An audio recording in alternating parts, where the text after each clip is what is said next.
Welcome to The Power of Rhythm, a podcast with your host, Reinhard Flatischler, founder of Mega Drums, Takatina Symphonic, and a worldwide network of groundbreaking rhythm training. This podcast will offer you an incredible diversity of voices around the one thing that connects us all: rhythm.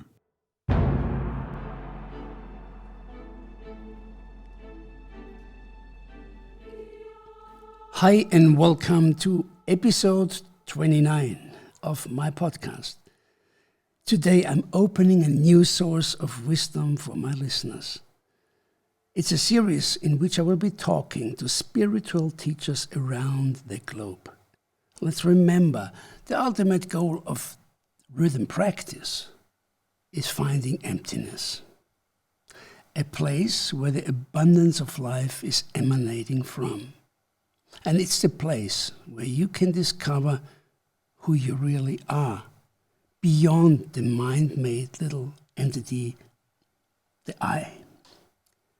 And that also means this podcast, on the one hand, hosts great musicians, composers, but equally important, it hosts people who are able to inspire you on this quest for wisdom and inner evolution. And I'm excited to start this new series with a great spiritual teacher and friend of mine with whom I shared many significant moments. Mm-hmm. He started as a rebel during the 1971 May Day protests and became a federal fugitive during the Vietnam War. He describes this time as, "I was brought face to face with death. And through grace, I have passed to the other side." And that's where the spiritual quest began. He was actually Kalo Rinpoche, appointed president of the first Kagyu Tibetan Buddhist Dharma Center in Marin County. In the 1980s, he ran a lot of programs in Esalen Institute, clinical hypnosis certification programs, and he was a keynote speaker at the first International Enneagram Convention in Stanford. But then in 1990, in India, he met his teacher, Punja, also known as Babaji, who was actually a direct disciple of the Indian sage Ramana Mahashi. And after learning quite some time under his guidance, Babaji sent him and his wife Gangaji out to give their own satsangs. Right now, he's teaching through the Leela Foundation. Welcome, Eli Jackson-Baird. Oh, so good to see you, Reinhard. Thank you for having me here, bro. Yes, and thank you for this great book. I'm really enjoying reading it. Oh, good. It's the rebel that found his home. Let's go to this. At the core of what you and I'm doing with Takatina, it's emptiness and stillness. And I have a very, very great recollection that I shared with you. This is a moment where we have been in Germany, in CIS. This is a center where we have both been teaching. And then I had this tour bus, remember? And you came with green tea. Very delicious green tea. You prepared it. And as we started to drink, and you were sitting right across on the other side, a profound, incredible emptiness and stillness opened up. We'll never forget this. So my first question to you is: emptiness a state that can tear down the veil of illusion? No. Okay. So you can have an experience of emptiness, which is a state, which doesn't tear anything down but sees through. Mm-hmm. So to tear down is to believe that there's actually something to tear down. But when you have a moment of truth, a moment of emptiness, in that clarity, you see through the veils. Mm-hmm. So there's nothing to tear down. But as an experience, it's limited. And so when I answered no, that's because the truth is the realization of yourself is deeper than any state. And when you realize yourself, timeless and formless, or what you call emptiness, that realization doesn't come and go. But if you don't realize yourself as that, but you have the experience of that, that comes and goes. And that's very useful. It's beautiful, it's profound, it's fantastic. We love those. We all have bliss states where everything disappears. Sometimes it happens in orgasm in sex, or it can happen with psychedelics. It happened with me with psychedelics, for sure. And it's happened in so many other times, of high stress or bliss or moments in nature. But all of those, as useful as they are, and they are so useful, those are momentary experiences. Those are highs. In Sanskrit, it's called samadhi. Samadhi is a bliss state, but it's a state. And what we're here for, to realize yourself, is to realize what is before all states, what is conscious in all states, hell realms and heaven realms, empty and full. And it's so beautiful to see you again, my brother. It's like, I remember that green tea. I remember your tour bus. And Reinhard and I actually taught together somewhere in Hamburg, maybe? Or where was it? We did a Takatina in trance kind of thing. Yes, exactly. And Reinhard was at my wedding in a cave in Harald Arcola on Maui. That's quite another story. Yes, we have been in Hawaii, in Maui, in Kihei, actually, where we did the workshop. Here I came across the Enneagram that you were teaching there for the first time. For many of my listeners, I don't think they really know what's an Enneagram and what it's good for in evolution. Beautiful. So let's start with the Enneagram as the earliest system of vibration that we have in the West. It starts with Pythagoras.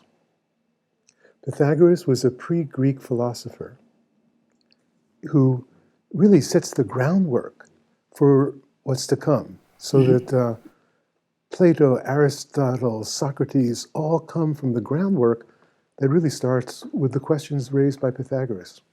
So Pythagoras walks by a metal shop one day, and he sees someone hammering a bar, and he realizes, octave, that actually to go from one frequency to the next, go from 1,000 to 2,000 in the sound frequency, is to pass through octaves.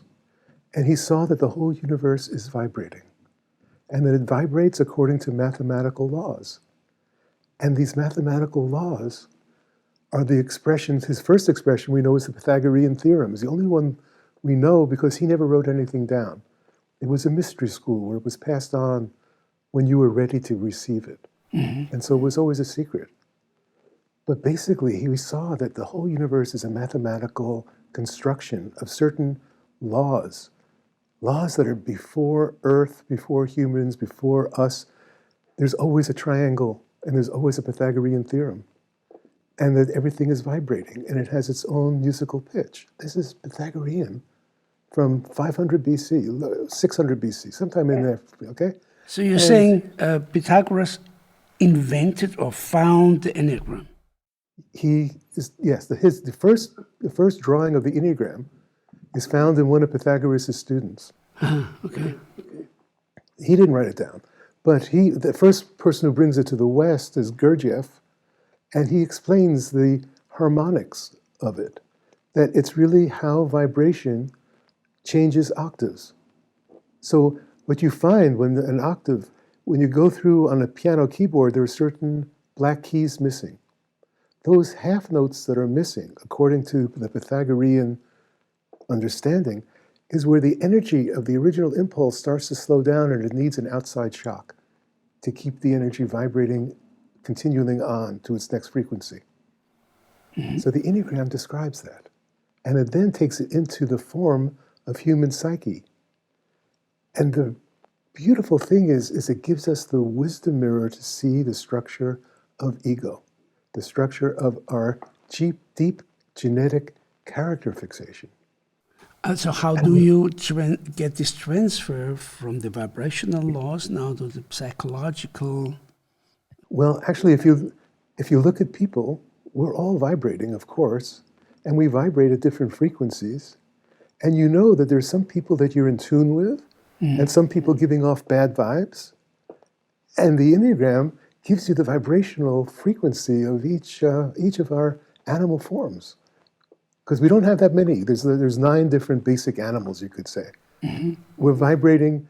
So the hysterics, the emotional fixations, have a higher, flightier vibration, and they're up here a little more, and they're, whereas the fear ones are vibrating, and they're a little back here, and they're like this, and the anger ones, like me, this form, is out there and in your face, and it's just, vibrationally, it's heavier, okay?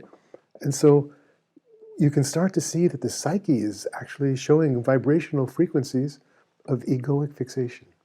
So you see, I'm sorry. There are 9 characters or 9 archetypes or 9, how would you describe? I would say that we all have, according to Aristotle, we all have 3 bodies of manifestation.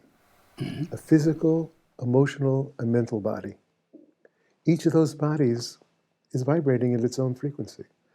Our emotional vibrations, we know when someone's going on emotionally. Our mental vibrations, it's electric in our head.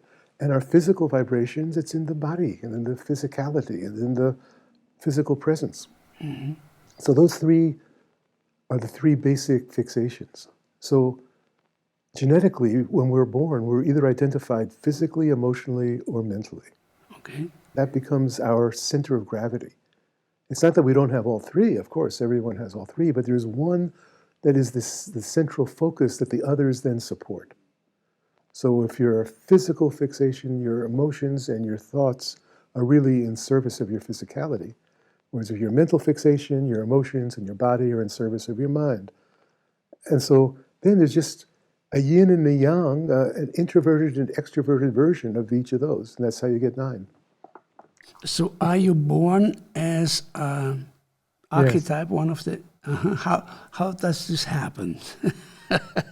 How does genetics happen? Yeah, how do you, let's say, arrive on this planet as a 9 or a 7 or a 3? How do you arrive with red hair and blue eyes? Yeah. Okay, this is just one manifestation of that. And now there obviously is a path that you can go as a 3, or another path you can go as a 7 or a 9 or a 5. There's no, we're all animals with the same basic drives. That also, this is something that was taught in Pythagoras' teaching, is that there's 3 basic drives. There's an animal drive for survival. We all have that. There's a social drive for being part of the group, part of the family, part of the herd, whatever it might be. And there's the sexual drive to reproduce. Those are the 3, every mammal has these 3 drives.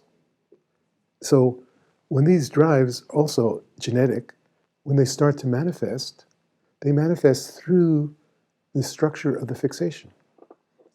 So that, if you're a mental fixation with a self-preservation drive, you're going to show up one way. If you're a mental fixation with an angry drive, you show up a different way. That makes sense, yes. And how do you now work? Let's say you have people in the workshop, or people came to explore the Enneagram. How do you work with them in the Enneagram? First, you find out, what do you want?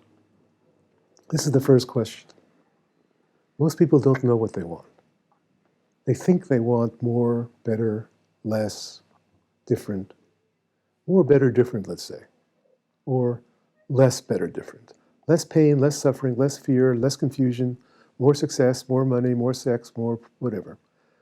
That's what most people want. And all of those are conditioned wants by the society, by our culture. If you grew up in the Kalahari bush, you would have very different wants. So our wants are mainly programmed by our environment and our particular fixations meeting that environment. But to find out what you really want is to go deeper than that. is to ask the essential questions of life. What is the meaning of life when life has no meaning? What's the point of your life? What are you willing to live for? What are you willing to die for? You start to examine yourself. You start to see what's real. You start to see where you've betrayed yourself. And then you start to uncover the fixation, the pattern that continually betrays what you really want for money, sex, and power. Don't you think that at the core of every human being, there's love, but it's just covered by the fixation or by all this? Right. So basically, at the core, we're all the same. yeah. We are all silent, immortal consciousness. But if you believe that, it's a trap. It's a better trap than, hanging out in the bar and getting drunk every day. Better to believe that we are all immortal, silent consciousness. But to realize it is the possibility that we're all here for. And to realize it, you have to be willing to turn away from everything else. Because everything else is the obscuration to the shining of the truth. And that's why it's valuable to know the fixation, because then you know what it is exactly you're turning away from. You just sent me a very interesting little essay, which is focused around the true friend that you describe of having emptiness, love. What was the third? Awareness. Awareness. So it's not that you have those.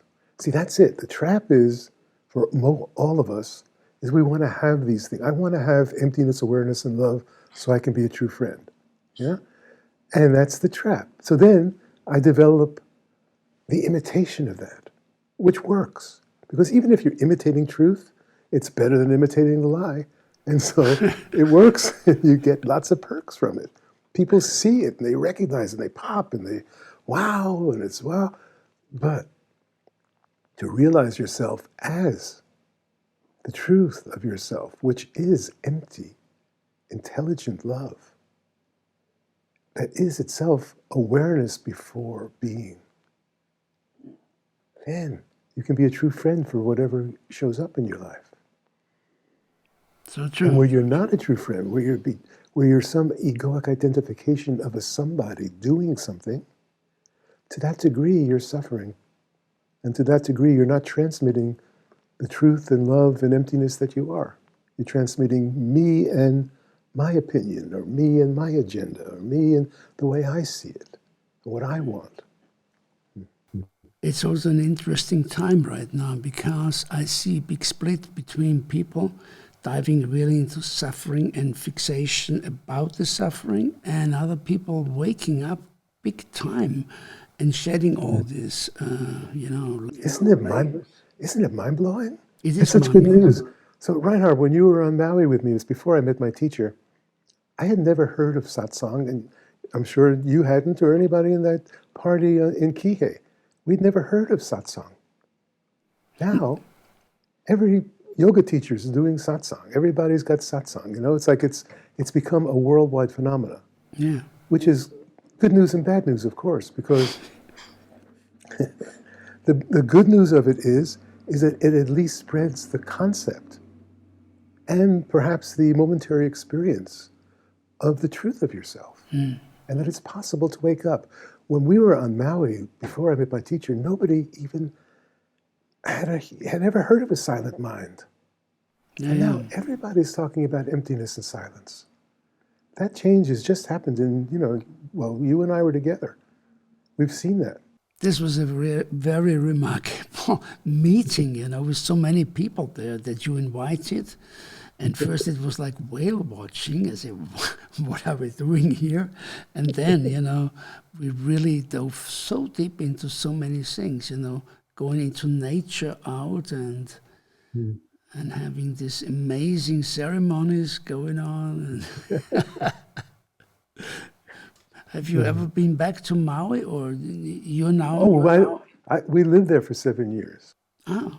Yeah, we were living there when I met my teacher. We were living on a farm. Oh, the farm that you were at that farm. So we were on that farm for 7 years. I see. But You now, and I did acid on that farm. yeah. This is absolutely true. It was a mind-blowing experience. Very high up, half the way up to Harald Arcola. Yes. And this was another amazing thing. Like when you married in the crater of Harald Arcola, it was pouring rain. And so the people, many didn't come because it was quite strenuous to go up. All the Americans didn't come. All the Germans and the Austrians came. Yeah, this was a wonderful time. Are you now in Ashland, right? In Oregon? I'm in Ashland. And I've got pictures of you in your underwear in that cabin in the mountains because it was pouring rain when we got there. We all got undressed. We built a fire, and we're in our long underwear. And that's when German John showed up. Yes, exactly, German John. On the horse, yeah. On a horse, yeah. Now, let's go to that. You married Gangaji there, and you both... That was before she was born Gangaji then. She was Tony, right? I knew her when she was Tony, and I got the whole transition. Yes. Now, let me actually go back to this time where you met Punjaji. Yes. And tell us a little bit about it, because there's so many people I know that have been deeply, deeply influenced by Punjaji. And how was your calling there, your experience there? How did you meet? Okay. So I was already published. My Enneagram book was doing really well. It's sold out in its first printing in Germany really fast. I was teaching, as you said, at Esalen and in Wien and at Zist and in Japan. I was married to I was not married yet, but for 13 years living with my best friend, my partner, Tony. I had a great life.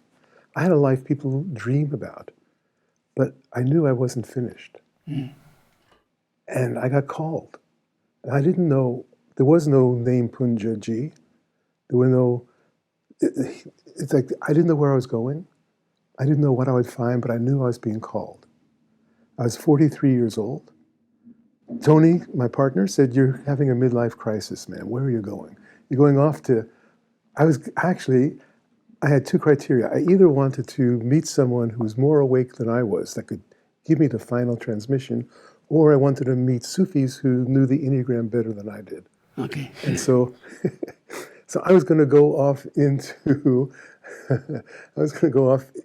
like Kafiristan and into the back country of Pakistan to find the people that I thought maybe knew the Enneagram, Also, I was going to go to find Jagman Kontrol, who was a Tibetan Buddhist I'd received a transmission from when we were on Maui, and he was in Bhutan. Now, let me ask you one question. You said that the Enneagram came from Pythagoras, right? Yes, so how did that came then to the Sufi traditions, the Enneagram? Actually, I think they learned it from Gurdjieff. Oh yeah. But the thing is, here's where it really goes. From Pythagoras, he sets up his mystery schools. When he first sets his first one up in the town, he's kind of outspoken about what he's about, and it creates kind of a revolution in that town. And that becomes a threat to the property owners. And they burn down his school. And from there, he goes from the Greek world, he goes underground, maybe into the Persian world. And he sets up his mystery schools there. And his mystery schools are still going in the Druze. The Druze of Lebanon, actually, their secret religion is Pythagorean.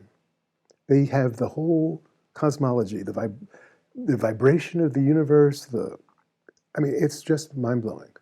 And Pythagoras was one of the first people who believed in reincarnation, he said, I never learned anything, I'm just remembering what I knew from my past lives. And so in the Druze tradition, And in the secret traditions of this mystery school, you stayed within, your marriage and your children stayed within the community so that your soul would reincarnate lifetime after lifetime into the same teaching and the same community for your own realization. And so this is where, I'm sorry, I lost my train of thought while you asked me that question. No, because it's very interesting. Now Gurdjieff comes in. So Sufis, so Gurdjieff comes in. He must have learned it from the Druze, but he never says. He just says he learned it from a mystery school. A mystery school, he said, in Central Asia, maybe. He was very vague about it. He kept it a secret because basically he took a vow of silence. He was basically breaking his vow of silence and bringing the teaching out. Have you seen this movie, Meeting with Remarkable Man? Oh, a long time ago. It's about Gurdjieff's, life, and he calls about. There's a scene in where he talks about a salmon brotherhood up in the Amudarya River. That's right. Actually, I read his book way before the movie came out. It's one of his books, and so that's why I was going to find the Sarmoon Brotherhood, which I thought would be in the back hills of Pakistan. But it took you further on to India, right? Well, I had to land in Delhi to get my visa to go. I was going to go from Delhi to Lahore, and also I was going to go to meet Jagmohan Control in Bhutan. So for both of those, I had to get my visa in Delhi. And so that's why I flew to India. I had no interest in going to India at all. I mean, that was just my transit point. Okay. And then how did you come to? Okay, so then it's like I was staying at a small inn, and I told the innkeeper in Delhi that I was looking for Sufis. And he said, "Oh, well, there's a Sufi village right down the road here, Nizamuddin." So I took a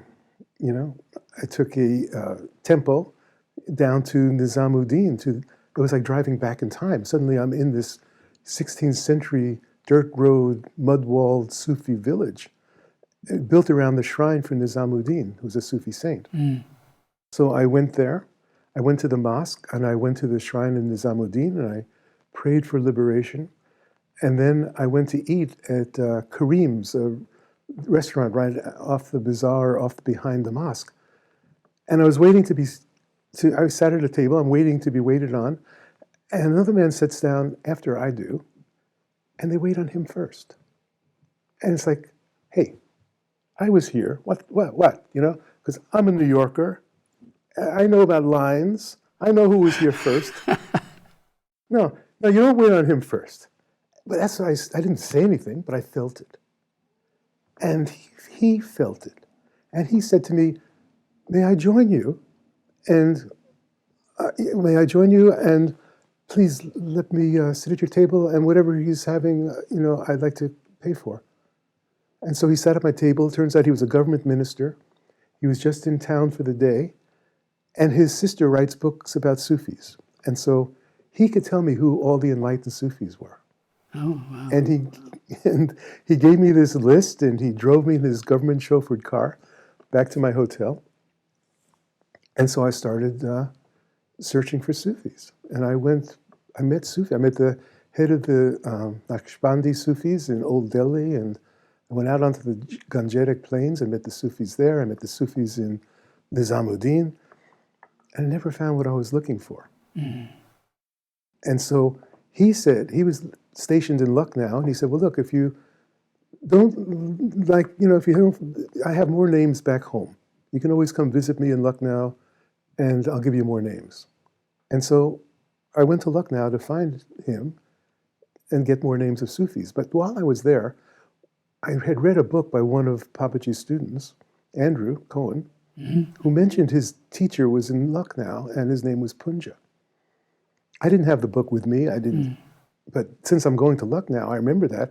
I called my partner, Tony, back in the States, which was like a huge ordeal to make a phone call from India to anywhere. It's like, it's a 12-hour thing, and when you get on the phone, you can't hear, you're underwater.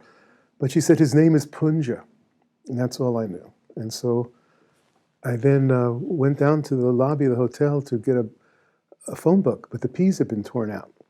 And so I then went up onto I was staying in an old Muslim palace of a minor Nawab of Lucknow. Lucknow was a major part of the Muslim world. And so I went up onto the hotel where there's turrets and towers, and I smoked my holy herb, my marijuana, which I brought with me wherever I went. And I was ready for a vision. And I looked up in the sky and I saw this square black piece of paper kind of just floating on the air. And then it would jerk. I said, whoa, am I tripping? Did it really jerk? Did it really move? And then a red piece of paper, also like floating up on the heat waves. And then they started dancing together. And I knew, that's where he is. I've got to get to that spot. And it wasn't that far from where my hotel was. And so I finally got another phone book, I got directions. I found there was a punja, and the punja was in the Narhi marketplace not far from my hotel. And so I walked over, asking directions. I knocked on his door, and this sweet, open, good-hearted man opens the door and says, oh, come in, he's waiting for you. Oh, he's waiting for me. Nobody knows I'm coming, but he's waiting for me. Okay. So I go up and I go into his bedroom. I knock on his door. He's sitting in his bed. His room is big enough for a single bed and a chair and some shelves for his clothes. He invites me in, and he has me sit on his bed with him. And he says, what are you here for? I said, oh, I'm ready to wake up. And he laughed, and he kind of slapped me a little bit, and it was over. I knew in that moment I was looking at my own self. Yeah. There was no doubt. This was love looking at love. I didn't know myself as love, but I knew he was love, and I knew he was seeing me and loving me. And my mind stopped. Everything stopped. And I sat on the bed with him. At that point, I had considered myself a Buddhist. As you said, Kala Rinpoche had me run his Dharma center, and I'd been to Japan, where I was given a Zen teaching fan from the oldest living Zen master, which was passing on the Dharma to teach. So I was a Buddhist, and I'm sitting on this bed with a living Buddha, an 80-year-old living Buddha, sitting there looking at me, laughing and loving me. And what does he do? He picks up the Tsin Ming, which is a Chan Buddhist classic. Chan is the Chinese pronunciation of sudden awakening, which the Japanese pronounce Zen. So I'm a Zen student, and he goes to the Chan master and reads to me from the non-dual teaching of this Chan master. And I'm sitting with a living Buddha. I couldn't believe my good luck. It's fascinating to see, like, the first part of your life, you were very much engaged also. Oh, I am the head of this monastery, and I've done this, and I've done that. And then all of a sudden here, you sit, and as you said, you just look into someone's eyes and realize that you are love, and he is love. And it's over. My search that started in Colorado when I was a federal fugitive from that time you were mentioning, I had an 18-year search to find my teacher. And so you and I were on Maui together just months before I left, I think. Mm-hmm. No, maybe a year before I left. That was maybe 88 when we were there, and I left in January of 90.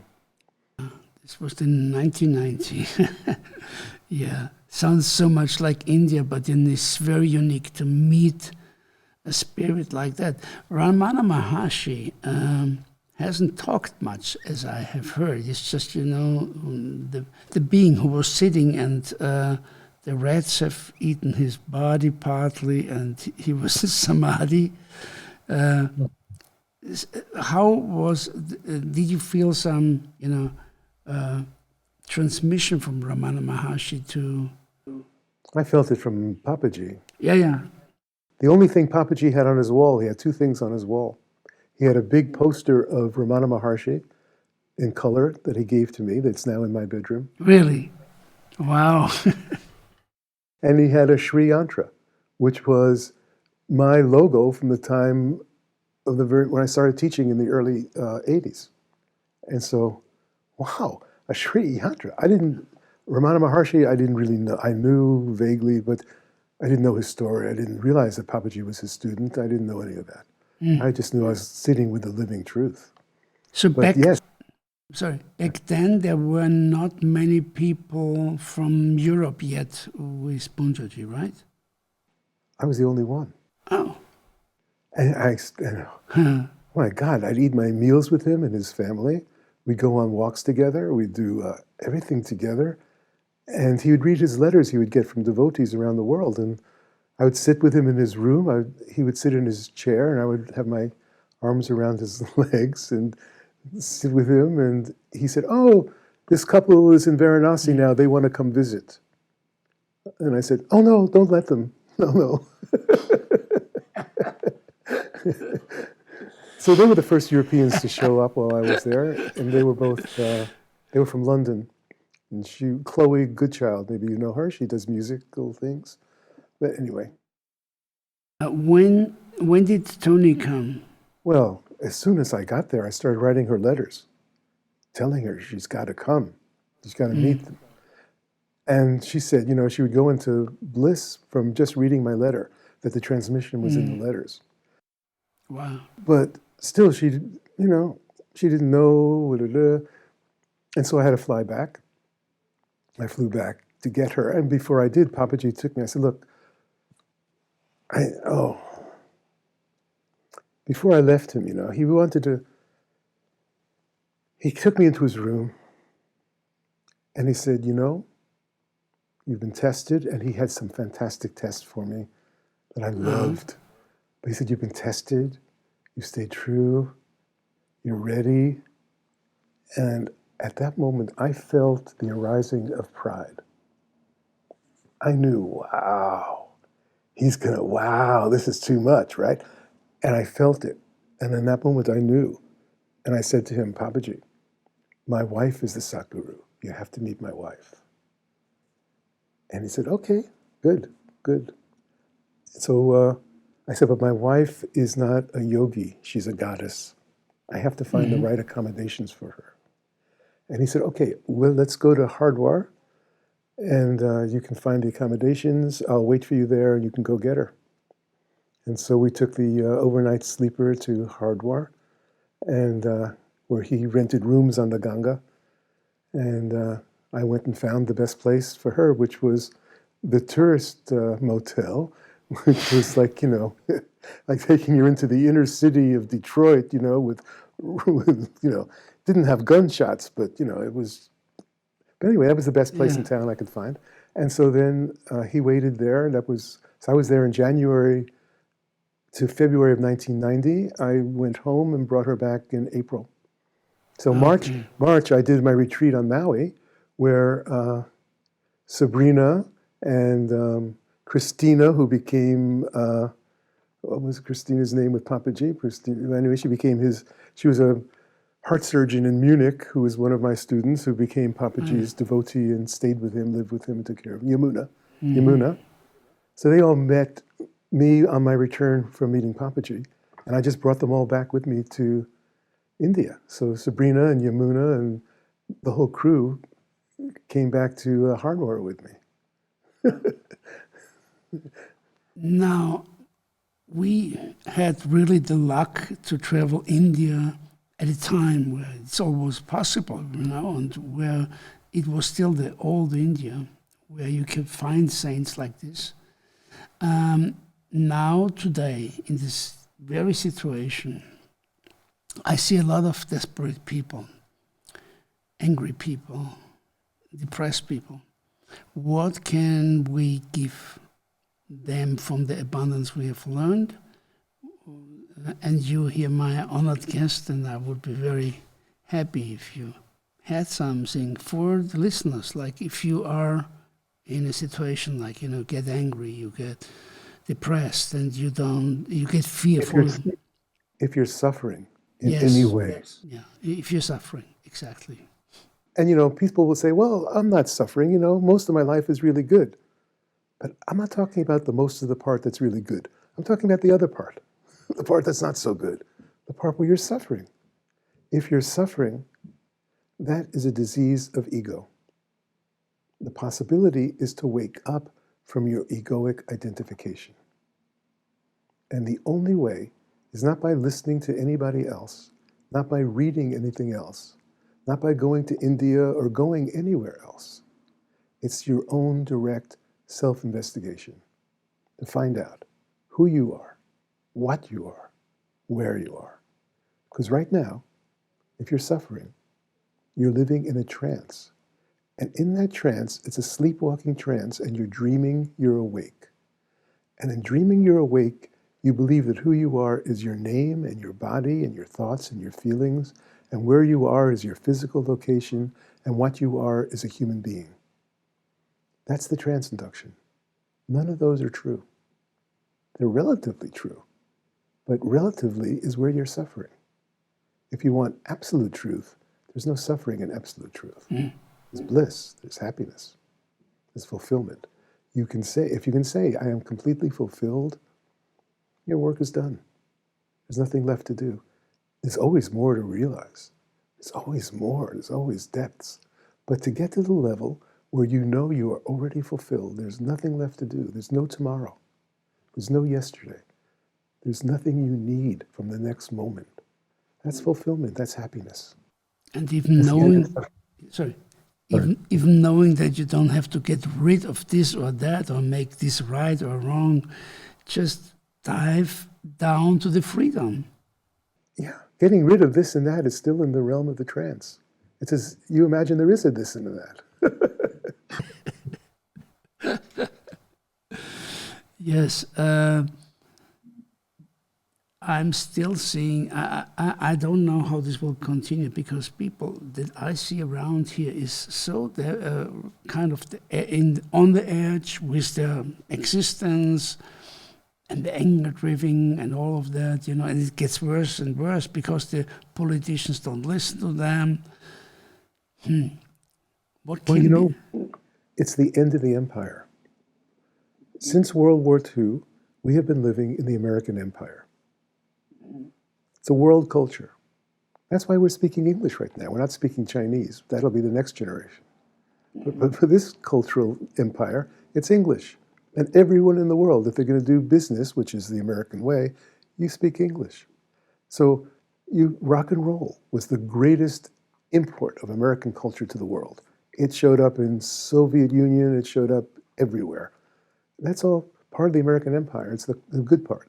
So as this empire collapses, crumbles, it causes dislocations in the human psyche. It causes enormous issues of survival. It causes enormous fear and panic and depression and despair. And that is both the good news and the bad news. The bad news of it is that the tendency then is to follow the strong leader who will get you out of it, who will show that you're a victim, it's not your fault, and the strong leader will take care of you. That's what Trump is. So that's the one way it goes. The other way it goes is that if you are true, a good human being, and you're still lost in the despair of what to do, that's your own spiritual ripeness. That's your own cataclysmic opening to discover the truth. See, because to discover the truth, you have to give up the illusion. And to give up the illusion is what we call to be disillusioned. So to be disillusioned is painful. If you see through the church, you're disillusioned with the church, it's both liberating and it's painful. Absolutely. And that pain is the way in to being disillusioned with yourself. And when you're disillusioned with yourself, when you're willing to give up your own, just like you gave up the church, you give up your own personal identity, it's both painful of what I'm going to lose and what will I not get, and it's so liberating that it's worth the pain, just like it was worth the pain to leave the church. If it goes good, where can we go from where we are right now? You say it's the end of the empire. So in what kind of form of life together, living together, can we dive Who can say? into? Who knows? Who knew that you and I would be able to talk like this live on television. Yeah. That's my God, who knew? When I went to India, when we met in Maui, there were no cell phones. Right. So no internet. We didn't know about India. Now it's all online. It's a whole new world. How will that impact us that you don't have to go to India, that all the sacred teachings are online? Well, that's both good news and bad news. It both cheapens it and it makes it available to everybody. Absolutely. And I think the diving into here and now is the only thing that really is real, just this moment. And you will see where it transports us to, right? So, may I on that? Absolutely. So the question is, who is diving into what? So to dive into here and now is to assume that you're somewhere else. Where are you before you dive into here and now? So then you start to examine, how do I imagine that I'm separate from here and now? So that it's a blissful experience to suddenly just drop into emptiness. It feels good. Everything's gone. It's blissful. But it doesn't last, because then there's the next moment where you come back out. And so that's beautiful, diving into here and now. In truth, by the time you hear these words, it's already past. Where's the here and now? By the time they hit your ear, it's already over. So here and now can never be in the material. The material is always the past. By the time the sense organs receive the information from the material, the sound, the color, whatever it is, it's past. So to be here and now is to be without here and now, with no one here and no one, and there is no now. Yes, it's timelessness. This. Yes. Yeah. Beautiful. I'm so glad. So good to see you. Yeah, likewise. And I have to say, wow, I've seen your paths for so long now, and I have a very, very deep respect how you're going. And tell us a little bit about current life with Gangaji and you. You're both in. Wow, we live in Ashland, Oregon, which is a little hippie town on the California border. It's like... I've been a lot of times, I've been teaching for 10 years in Portland, Oregon. So I know, Ashland, all this. It's a nice coast, beautiful coast. Beautiful coast, yes. And the town is still... See, we were living in Marin County in California, but it was too expensive for people, and it got to be too much about money. And Ashland is like what Marin County was back in the 70s, it's loose, it's laid back, it's hip. And for the first time since the 1980s, in April, we've been in quarantine and we haven't traveled. I mean, 1980s, I was going to Estland 2 months a year. I was going to Austria and Germany a month or two a year. So I was on the road since the 1980s. Now, for the first time, Gangaji and I are living in our perfect environment without traveling. Wow, it's incredible. It's a whole new world has opened up for us. It's fantastic. That's so true for me too. I have been traveling 3 times around the globe. Finally, It was insane, and I felt something need to change. And then last, I think it was April, when I came back from Brazil, everything went to lockdown. And as I'm now married with my beautiful Anna, who is a flautist, and we live here, and we have been so creative, and so much meditation, creation has happened, and stillness has happened, and everything has changed completely. I love it. It's so beautiful. I'm so happy for you. And I have a picture of your old girlfriend on the boat with us when we went out whale watching. Yeah, this was Hydron. Hydron. I have a picture of Hydron. Yes. Now, it's a very important time for me back then, because it just blew the lid of so many things I didn't know that existed, And you're really the guy who knows the drugs a lot. I did it in a very young age. Then I stopped it totally. And we did some very nice journeys there, that really opened up. When you first landed on the beach, right, in Kahului. That was our the pre-wedding gathering. We had you and Sven, who had been inviting me to Austria, and Wolf. I don't know if Wolf was there. Yeah, Wolf was there. He came. Wolf was there, and a Hungarian professor. Was running the New Age world in Hungary, in Budapest, and we all did. I think we did either acid or ecstasy, depending on who you were. Sven, I gave a whole bunch of mescaline to, and he was tripping all day in his chair on mescaline. I don't know if you got ecstasy or acid, I'm not sure, but everybody got something, and we just, in a beach house in this paradise, that was really fun. It started really off a lot of things, and so after that you went to India, right? This was, yes. I hope when everything opens up that you come over again and be at the house here with Gangaji. Do you plan to travel, or you don't want to do this anymore? It's over, Do you have a center where people come and have satsang, or? Yeah, well, right now everything's online and it's working really well. And then eventually when it opens up, people will come here. I can't go anymore. I mean, I really have done it, I mean, I edited it up, and it's like I lived 3 years in Baden-Baden. If you add up all the months I was there, it comes to 3 years I lived in Baden-Baden. It's like, oh, wow. That was hard on my body. Yes, I imagine.